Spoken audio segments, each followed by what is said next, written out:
खाच बेली ने मेरे खाच बेली लग गया मेरा सुदिया दा वीजा बेली मैनू आदन खवा पीला। ओए तुमको पिज़्ज़े और गाने की लगी वदी है, ओए मैं को स्कूल दी लगी वदी है। ओए मेरे स्कूल दे नाल नाल गाने एंजॉय करने चाहिए, कोनिया सा पालनी के नौकरियां करनियां। ओए मुझको पता लग गया जो तुम्हारी हरकतें हैं, मैं को पहले पता लग गया तुझे बकरियां चरे सो। हाँ मैं को पता नहीं तुझे पालनी के पर चूल्हे ते चल सो, उर्दू तो तेरे को मरे आनी नहीं आज उल्लू स्कूल। तो अस्सलाम वालेकुम उस्ताद जी, हाल सर्दियां दी छुट्टियां करें दे पावे।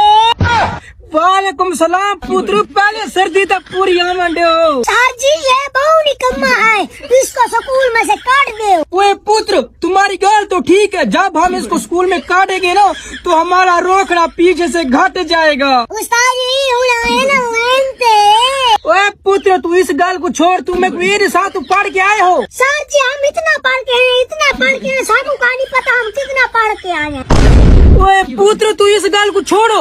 ओए पुत्र तुम हमको ये दसाओ, जो हमने आपको कल सवाल दिया था वो याद कर क्या है? उस्ताद जी जेड़ा तुसा मैं कुछ सवाल दी टाइम में सारी रात जवाब गुलेंदा या मैं को दमी 5 बजे सवाल दा जवाब लब्बा है। ओए छोटू तुम हमको ये दसाओ, कैद आज़म कहना मुरीद आई। उस्ताद जी कहते आजम अपनी रंग मुरीद आई। छोटू वो कैसे? उस्ताद जी जेला मैं